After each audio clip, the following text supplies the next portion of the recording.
नमस्कार, आज आप सभी का एक बार फिर से स्वागत है हमारे कृष्ण सेवा मंडल चैनल पर। आज हम एक ऐसे विषय पर बात करने जा रहे हैं जिस पे मेरे को खुद ही सुन करके थोड़ा सा हास्य प्रतीत हुआ कि ऐसा भी कोई बोल सकता है समाज में आकर के। ये अनौपचारिक बात आज तक किसी ने नहीं बोली होगी। एक एमी गनेत्रा करके एक युवती हैं, मुझे नहीं मालूम वो किस धर्म से क्या बिलोंग करती हैं, उससे मेरे को कोई मतलब भी नहीं है और ना ही किसी को होना भी चाहिए। वो किसी भी धर्म से बिलोंग करती हूँ, उससे कोई आपत्ति नहीं है हमें भी और किसी को भी। उन्होंने एक बात बोली जो सीधे मैं आपको बताता हूँ। हनुमान जी के पास कोई गदा नहीं था, या अगर बात की जाए रामायण काल में सभी वानर सेनाओं की, सुग्रीव वगैरह, तो उनमें से किसी के पास भी नहीं था। अब ऐसा उन्होंने क्यों बोला, क्या कारण था उनके मन में, ऐसा क्या आया भैया कि जो है उनको एकदम से विचार आया और इंटरव्यू होते होते उन्होंने बोल दिया बीच में कि हनुमान जी के पास तो कोई भी गदा नहीं था। और इनफैक्ट हनुमान जी के पास ही नहीं, बाली, सुग्रीव, जामवंत और ये सब भी जो है ऐसे ही लड़े थे। चलिए ठीक है, जामवंत जी के पास गदा नहीं था, मैं मानता हूँ। अंगद के पास भी ये कहती हैं कि गदा नहीं था, बाली के पास भी ये कहती हैं गदा नहीं था। मतलब कि उनका कहने का मतलब ये था उस इंटरव्यू में कि ये सभी जो है अपने हाथों से श्रीलंका के लोगों को पीट करके चले आए। चलिए ये भी हमने आपकी बात मान ली कि हनुमान जी के पास इतना बल था कि वो एक फूंक मारते तो पूरी जो है श्रीलंका उड़ सकती थी वहाँ से, ठीक है। लेकिन मुझे थोड़ा सा आप ये बताइए कि जो वाल्मीकि जी द्वारा लिखी गई रामायण है ये कितने प्रतिशत झूठ है। एमी गनेत्रा जी, ये प्रश्न सीधा तौर पे आपसे ही है। ये एक ऑथर हैं बहुत बड़ी और प्रिंसिपल भी हैं किसी स्कूल में, या पता नहीं किस चीज़ की बस लिखा हुआ था, किसी ग्रुप ऑफ चीज़ की जो है ये प्रिंसिपल हैं, या भगवान जाने क्या है। हमने इतना ज़्यादा इनके विषय पे ध्यान न देने का सोचा था, पर थोड़ा सा मेरे मन में ये आया कि ऐसे लोग जो है एग्जिस्ट कैसे कर रहे हैं हमारे इस अच्छे वातावरण वाले, शुद्ध वातावरण में, भारत देश में। ऐसे लोग कैसे एग्जिस्ट कर जाते हैं, और ये होते कौन है जो खुले तौर पर आकर के हमारे हनुमान जी और इन सब के बारे में बोल सकते हैं। चलिए माना कि हम कौन होते हैं हनुमान जी की सुरक्षा करने वाले, हम कौन होते हैं भैया जो है हनुमान जी के बारे में अगर कोई गलत बोल रहा है तो उसको हम कौन होते हैं बताने वाले, ठीक है। हनुमान जी खुद ही देख लेंगे उनको। लेकिन मुझे सिर्फ इतना सवाल का जवाब दीजिए कि वो हमारे जैसे माता पिता तुल्य होते हैं, अगर उनको कोई कुछ आके बोल दे तो कोई कुछ छोड़ेगा नहीं उस व्यक्ति का। उसी प्रकार से हमारे भगवान भी हैं, देवी देवता भी हैं। अगर आप आहत पहुंचाएंगे तो आपको ऐसे जो है इस प्रकार से नहीं बख्शा जाएगा, आपके ऊपर भी कार्रवाई, कानूनी कार्रवाई की जाएगी, और ये बहुत गलत बात है।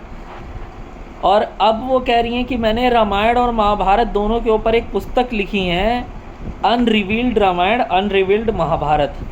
मतलब कि रामायण और महाभारत का वो सच जो वाल्मीकि जी वगैरह नहीं दिखा पाए। मतलब कि वाल्मीकि जी ने जो रामायण लिखी है उसमें कोई सच नहीं दिखाया गया, ऐसा वो कहती हैं। उसको उन्होंने अनरिवील्ड रामायण करके एक पुस्तक बनाई, आप जाके देखिए, बिल्कुल देखिए, ठीक है। आज हो सकता है इस वीडियो को देख करके कई हज़ार लोग उनकी किताब को जो है ऑनलाइन ख़रीदें, या फिर हो सकता है बुक स्टोर पे जाके ख़रीदें। लेकिन मुझे ये बताइए कि आप जिस एमी एक स्त्री की किताब ख़रीदने जा रहे हैं उसमें लिखा क्या होगा। केवल और केवल हमारे मस्तिष्क पे जोर डालने की कोशिश हो रही है और कुछ नहीं हो रहा है यहाँ समाज में। इन लोगों के पास कोई काम धंधा नहीं है, कोई कुछ नहीं है, तो इन्होंने क्या किया कि ऐसा टॉपिक उठा लो जिस टॉपिक पे दुनिया आ करके देखेगी, प्रश्न लगा दो किसी चीज़ पे। क्योंकि आप भी समझते हो ये चीज़ें कि किसी चीज़ पे प्रश्न लगा दिया जाए तो बड़े ही जो है अचंभा से लोग देखते हैं कि यार ये कि इसका उत्तर क्या होगा, इसका कैसे होगा, क्या होगा। जैसे बाहुबली पार्ट 2 आई थी, बहुत एक अच्छी पिक्चर थी, उसमें पार्ट 1 में एक कॉन्सेप्ट क्लियर ही नहीं किया, एक क्वेश्चन मार्क लगा के छोड़ दिया, तो पार्ट 2 कितना ज़्यादा चला। उसी प्रकार से वो तो चलिए बहुत एक अच्छी चीज़ थी, उसी प्रकार से अब ये एमी जी ने एक प्रश्न चिन्ह लगा के एक पुस्तक लॉन्च कर दी, तो अपने आप को बहुत ही ज़्यादा सिद्धि और वो जो है धर्म गुरु से भी ऊपर बताने वाली एमी ने कहा कि ये धर्म गुरु वगैरह गलत हैं, धर्म गुरु के लोग जो हैं ये सब गलत हैं, इन्होंने बिल्कुल ही गलत लिखा है। और अगर वो मेरी इस वीडियो पे आ करके ये भी बोल दें कि मैंने ऐसा कुछ नहीं कहा, तो मैं बिल्कुल उनकी जो है बातों का जवाब देने के लिए कभी भी तैयार हूँ। उन्होंने 100% ये एक इंटरव्यू दे करके कहा है एमी ने कि इस प्रकार से बात थी। मैंने किताब लिखी है रामायण अनरिवील्ड, जिसमें मैंने पूरा डिटेल में बता दिया है कि रामायण में किसी भी प्रकार का गधा यूज़ नहीं हुआ था। अब मुझे आप ये बताइए आप सभी लोग कि ये लोग आ कहाँ से रहे हैं, ये जो हमारे धर्म पे प्रश्न उठाने वाले हैं, और इनको आप लोग इतना बढ़ावा क्यों दे रहे हैं? मैंने देखा 1.5 लाख लोगों ने उस वीडियो को लाइक कर रखा था, 4000 से ज़्यादा लोगों ने उस पर कमेंट कर रखा था, भगवान जाने कितने ही लोगों ने उनको शेयर करा हुआ। अब इसी चीज़ को उन्होंने प्रोत्साहन के रूप में लिया। 1.5 लाख लोग जो लाइक कर रहे थे ना उसको, मैं आपको एक और बात बताऊंगा, उसी चीज़ को वो प्रोत्साहन के रूप में लेंगे, प्रोत्साहन के रूप में ले करके उस पर और ज़्यादा काम करेंगे, और ज़्यादा वीडियोस बनाएंगे। सेकुलर होने का ये अर्थ नहीं होता कि आप आकर के हमारे माता पिता तुल्य जो है भगवान पे उंगली और प्रश्न उठाएंगे। वो विद्वान लोग जो है वो इस प्रकार से नहीं थे कि जो है गधा नहीं था, ये नहीं था, वो नहीं था, ऐसे कर दिया वैसे कर दिया। ये बिल्कुल ही गलत बात उन्होंने बताई है, और मैं कहूँगा कि कानूनी तौर पे ऐसे व्यक्ति पे कार्रवाई होनी चाहिए। सेकुलर होने का ये अर्थ नहीं होता कि आपको किसी के ऊपर जो है भद्र तरीके से बोलने का मौका मिल जाता है। मतलब कि हर जिम करने वाले नाना प्रकार के व्यक्ति हैं, पहलवान हैं, वो सब गलत थे अभी तक।